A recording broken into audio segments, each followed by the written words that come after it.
Welcome back to another NFL research session with the HOF team, using, of course, none other than the HOF tools. Super excited to jump into week 3. Each week we go, we're getting better and better data from this season. So I think as we go, our picks will only be getting better. And I know Brian's hyped coming off his little parlay win last week. But yeah, to kick things off, I'll get started here with a straight, 3 straights. 3 parlays, 1 from each of us, per the usual format. But I am going with this week David Njoku for 36 receiving yards. I love this pick for a few reasons. If we look at this season, he's hit in both games so far, right? Super kind of tight, but he's been getting what I really like. If we scroll down there, Brian, and look at the game log, lots of targets, right? Averaging 5.5 targets. If we scroll back up as well, scroll back up and we see against tight ends, right?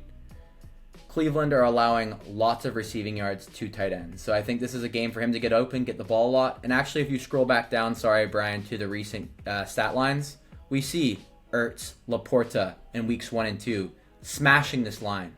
So that's why I love it for Njoku. And then at minus 114, as Brian would say, even money roughly, this is great value. You know, we're leveling up from those minus 200s. We're at minus 114, so bet 20, get roughly 20 back. Nice. Yeah, I like that Njoku pick. What I'm going to go with for my straight this week is Jonathan Taylor, 90-plus rush yards. Kind of the theme for me this week is targeting defenses in which they're lacking in whatever specific stat I'm looking at. So here, rush yards, you'll see that Tennessee really struggling to stop the run, both overall against the running backs. And then with a guy like Jonathan Taylor, especially, who ran for 165 yards, I think he combined for over 200 last week. He's got 25 carries, which I don't know if it's sustainable, but even anything above like 20 carries, I see him getting 90. Honestly, if you want to get a little more aggressive with it, I think 100 is even a play. He's still hit this same hit rate.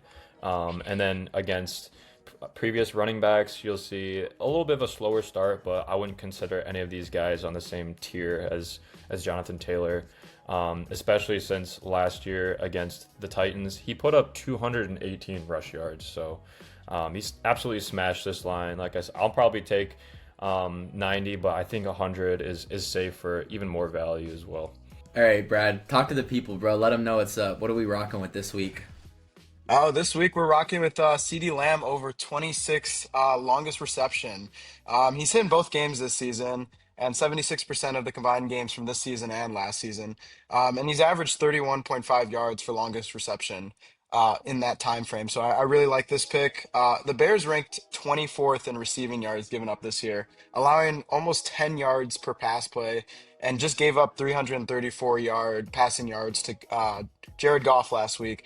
While giving up 34-yard reception to Amon-Ra St. Brown and a 29-yard reception to Isaac Tesla. So I think there's a great value here. One thing to note is the Bears' top cornerback, Jalen Johnson, is expected to miss extended time after that groin injury. So I think with Jalen Johnson out, Dallas can definitely try to exploit whichever cornerback is replacing him. And so I think there's a scheme here where Lamb will really take advantage of weaker coverage with zone or safety help, and that puts Lamb, I think, in a favorable spot for deeper throws this week. Moving on to our parlays now. I'm kicking it off because, as you've probably guessed, mine has the least value. We're cooking with a plus 142, a nice safe play. I'm all about that safe, easy money. So pick number 1, Bryce Young, 1 passing touchdown. He has hit in both games this season. If we go to last season on a crazy streak. I think he started last year really poor and has come back and really rebounded well. As well as if we go over to the chart at the top, Brian, if we could go to the opponent chart, we can see the Falcons allow lots of passing touchdowns to quarterbacks, which is great to see. Obviously, last week, J.J. McCarthy, Michigan alum, wasn't able to get a passing touchdown.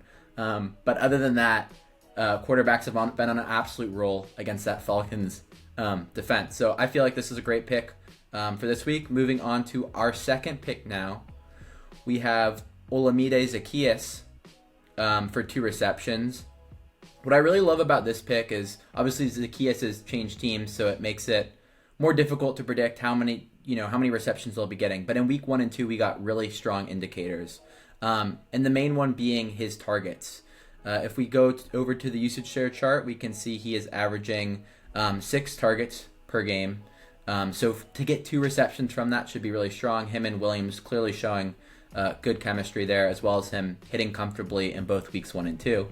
And then finally, going over to our man, Stephon Diggs. Diggs is wide receiver 1 for the Patriots. If we go down to the recent stat lines, Brian, we can see wide receiver 1s are clearly getting 30-plus yards against this Steelers defense.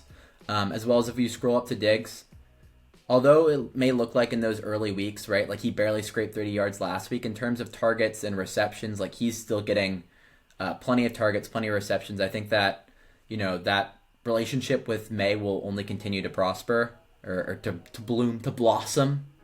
And yeah, I think it'll only get better for Diggs from here on out, especially after coming off that knee injury too. So yeah, if we take this over to the PO, because 2 players have changed teams, we're not getting tons of information here in terms of looking back to last season, which is, I think, really responsible from HOF in terms of not misleading us. But if we go over to FanDuel, or we can even see now with the new addition of the Parlay Pricer, sick tool where you can see the in-app parlay odds, we're getting it for plus 141 or 142 on FanDuel. So I think great value here. Loving all these and feel like they're pretty solid. May even call them locks. All right, I'm cooking up a fire parlay this week. I got first leg here, Jalen Warren under 52.5 rushing yards. It's hit in both games this season and 89% of games since the start of the 2024 season. So definitely hit very frequently. He's averaging 42.5 rushing yards so far this year, and he averaged 33.4 rushing yards last year. So definitely both under 52.5. And I like taking under sometimes. I know overs are more common, but under sometimes have great value. And I think also to look at matchup here, New England Patriots ranked 3rd in rush yards so far this season.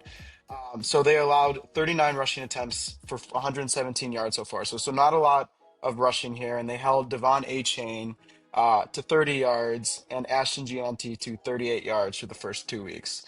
I'm also a little worried about just the amount of carries that Kenneth Gainwell would take away from Warren, and maybe even Caleb Johnson this week. He's been removed from kick and punt returns due to some costly mistakes last week, so they might look to give him some rushes here.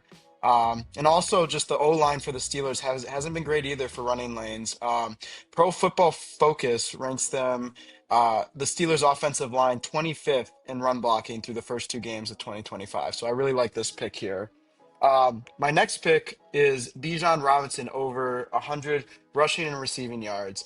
I think a lot of this just can be explained by the talent and the overall central offense that they surround themselves with. And he's kind of the focal point there. But in both games this year and both head-to-head matchups, it's hit for Bijan Robinson, and 74% of the games since the beginning of 2024.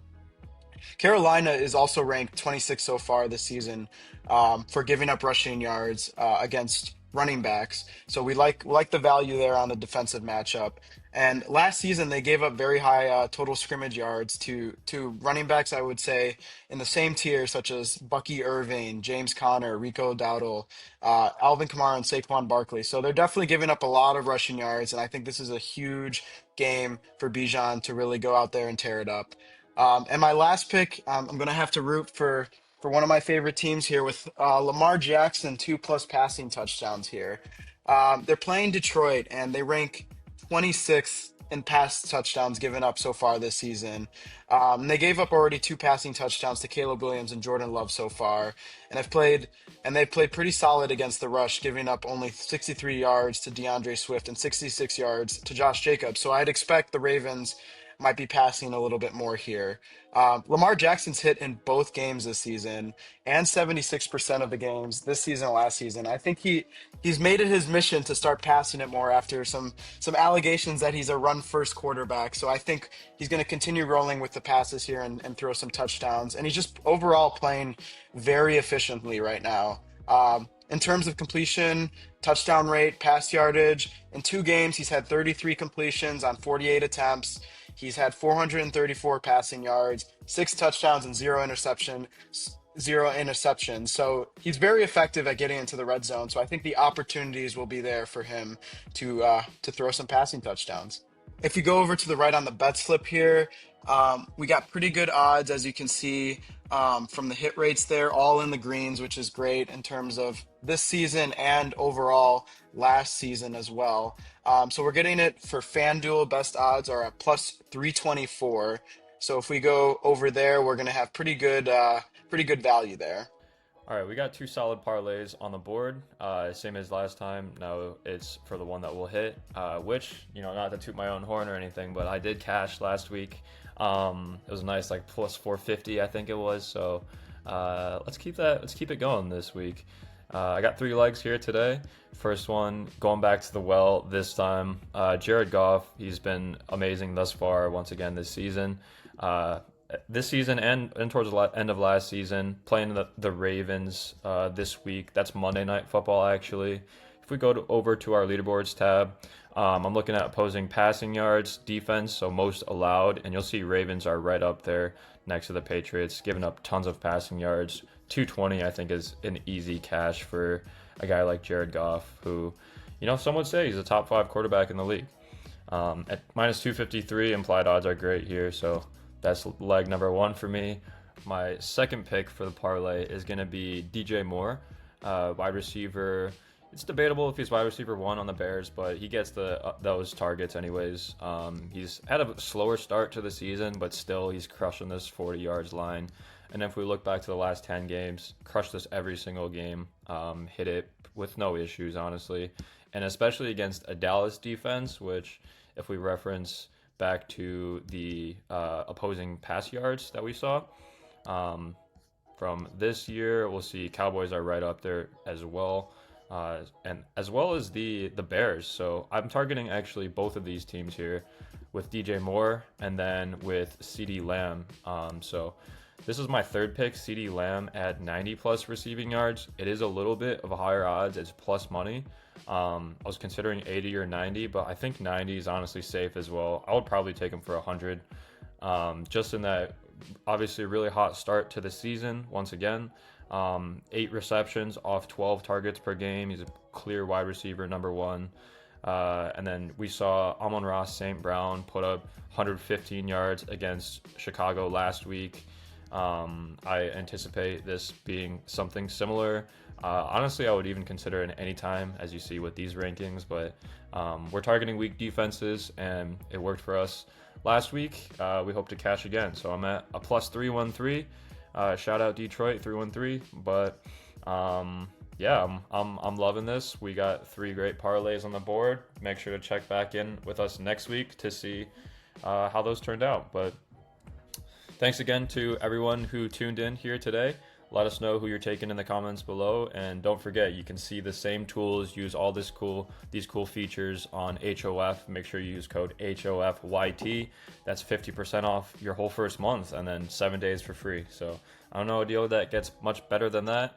But yeah, thanks again, and we'll see y'all next time.